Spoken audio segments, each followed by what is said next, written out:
Of all the fabled places on earth to visit, the British-influenced island of Bermuda is one of the most beautiful. And in the glistening white Southampton church, each Sabbath morning you will find Georgia Carter worshiping, involved with Sabbath school, and gently seeking support for her numerous outreach activities. She has been the community service leader for 22 of her 79 years. Her ministry has become so well known to the island community that recognition has been frequent and heartfelt. Georgia Carter's concern for the hungry and her compassion for men with HIV have made her a legend in her own lifetime. She describes how these ministries began. I was in Hamilton one day, in the city of Hamilton, and I saw a young man picking in the trash for food, and it just hurt me. So I decided, why shouldn't we start a feeding program? I went to the church and I told them about it, and they put me on a budget.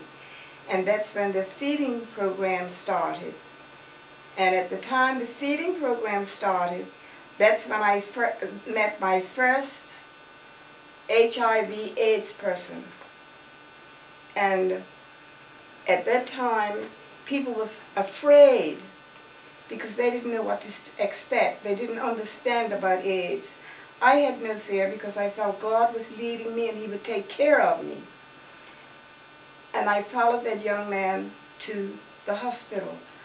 I stayed with him until he died. And during that time, an organization opened up, which was called STAR. It was a support group for the HIV/AIDS person. I became a part of that. At that time, people were still afraid of persons with that sickness. They wouldn't let them rent a room. Family members was afraid to take them in. They were sleeping on the streets. And finally, the STAR organization opened up a place that made it a home for these people, which was called STAR. I became a part of that.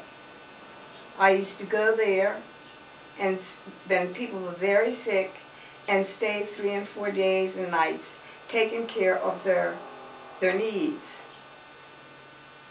After that, houses were scarce, nowhere for them to live, and seems like it was so many of them. My apartment in my home was empty, and I took in 6 people there. It was still community service work. And as time went on, there was one young man had nowhere to go. I brought him up in my home, and I took care of him there. When he passed, I took another one who was in my home for 2 years. And my family took him as a family member. He fitted right in. And so many times he would say to me, I love what you're doing for me. I really appreciate it, but I wish you were my real mother. I was the one that he called Mom until he died. Not content with these 2 ongoing, exhausting programs, Georgia began to take an interest in those being sent to prison. She read the daily newspaper looking for foreigners, not Bermudians, who had gone to jail and who were unlikely to have anyone to visit them.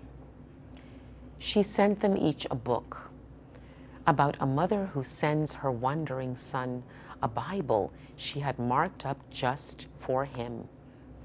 And with the book, she sent a letter with these instructions. Use your name and pretend it was your mother who marked the Bible. And I would write a little note saying, if you would like a visit from me, you could send me a pass.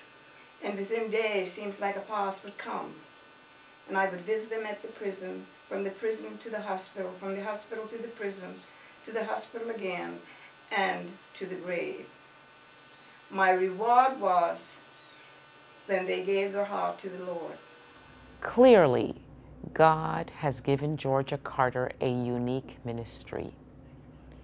We wondered how she would name the spiritual gift that enables such a ministry.